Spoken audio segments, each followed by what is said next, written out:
Everyone, welcome to the show. I have some updates to share about investigations into Donald Trump. So, first, two sources told the Guardian news outlet that Trump attorney Evan Corcoran was steered away from searching Trump's office. And that's where the FBI found the most highly classified material. Corcoran apparently told some of his associates that after they received the subpoena, several Trump aides told him, oh, search the storage room.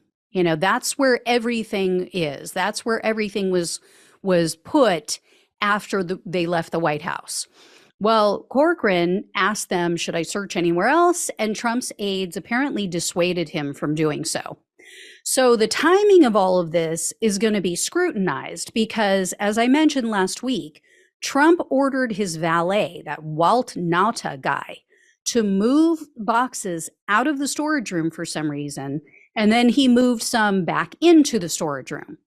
And Corcoran is said to have confirmed that Trump didn't tell him to search any other locations. That is a crucial piece of evidence because, as I also shared last week, the special counsel allegedly has evidence that Trump kept some documents in his office within plain sight.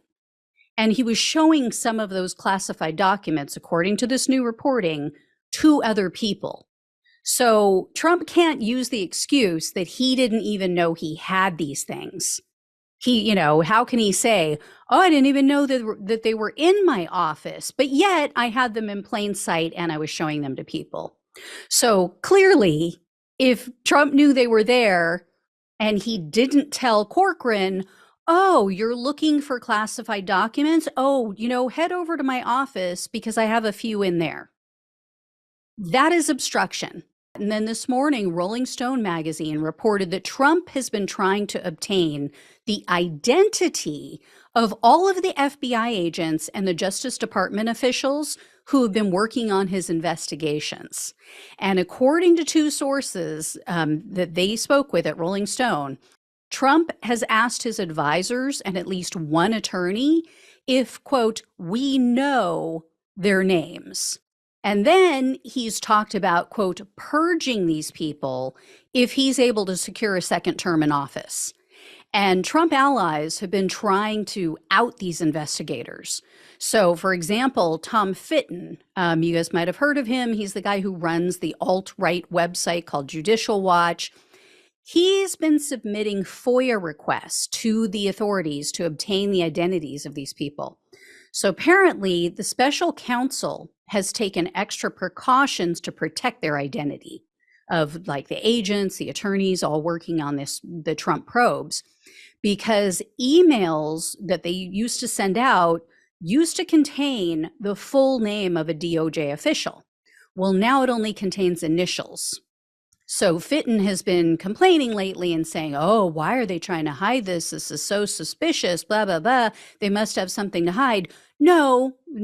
I mean, it's just really simple that they're trying to avoid what we saw at the FBI facility when they searched Mar-a-Lago.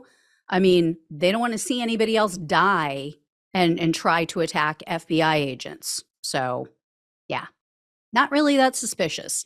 And then in related news, the Daily Beast spoke with several people on Trump's legal team. And this is like a telenovela, you guys. There's like all kinds of infighting. There's backstabbing, backbiting going on. And Trump appears to have hired one young, inexperienced attorney just because she's attractive. One source said, quote, there's a lot of lawyers and a lot of jealousy.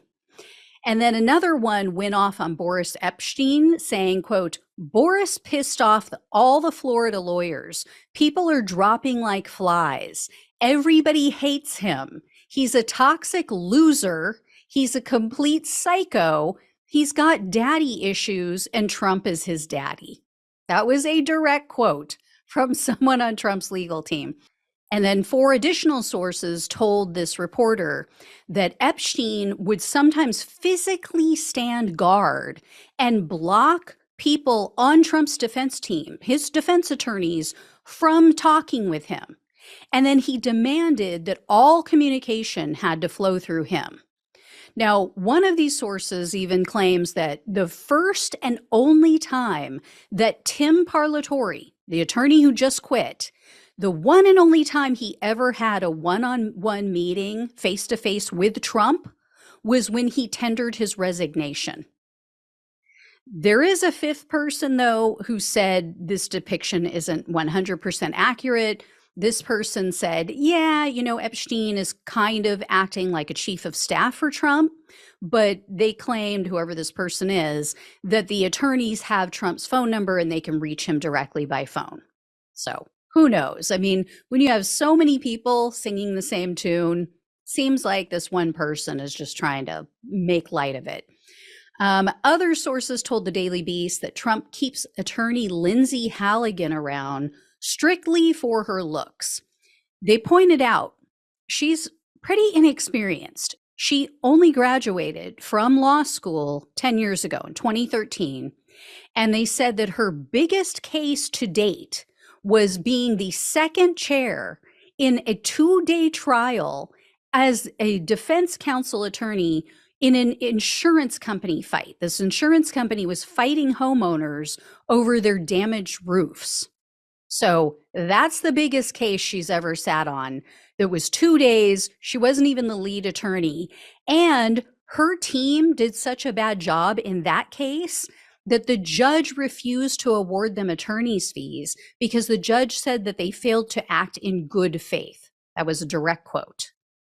Another source took aim at Trump attorneys Alina Habba and Joe Tacopina. They said that they totally screwed up the E. Jean Carroll case. The source said, quote, she quickly demonstrated herself to have a total lack of understanding, and he totally screwed that case up. That was a winnable case if he presented a defense. And then several of Trump's attorneys are trying to distance themselves from the Justice Department cases and all of those investigations that I was talking about because they just see it as such a loser, which tells you a lot. I mean, we've been right on the money since Trump wrote that desperate letter that he claimed his attorneys wrote. One of these attorneys told the Daily Beast, quote, I have nothing to do with that. I have a law license to protect. And then another attorney said that they might peace out if things continue to go downhill. They added, quote, it's crazy in there. It really is. I've heard there's a mess coming. So it's good to hear that some things never change, huh? I mean, this is exactly what was reported about Trump's White House. There was dissent, there was jealousy, backstabbing, backbiting. I mean, this is more of the same. This is the way Trump sets things up. He loves the chaos. He creates this toxic environment, and the people who are equally unstable to him are the ones who stick around. They survive. And then the sane people, the ethical people, hit the eject button. They're like, I can't deal with this. This is lunacy.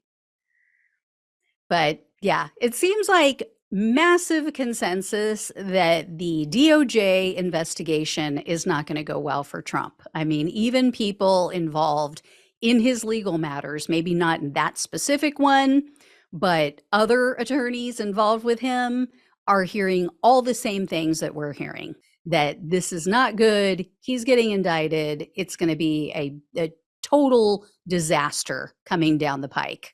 So whoop, whoop, here comes the Trump train. All right, guys, when I hear more, I'll let you know. Thank you so much for watching and listening. Please like, share, and subscribe. Please donate if you possibly can. Really helps to keep the show going. I don't know if you guys heard, if you haven't been around that long, I took a big hit this month because I got sanctioned. I got suspended for 7 days by the YouTube gods for bogus reasons, but they just would not listen to me. They just don't care. So yeah, if you can help out, truly appreciate it. Also, don't call it a comeback. I've been here for years, as LL would say. All right. I will talk with you guys later. Love you all. Take care.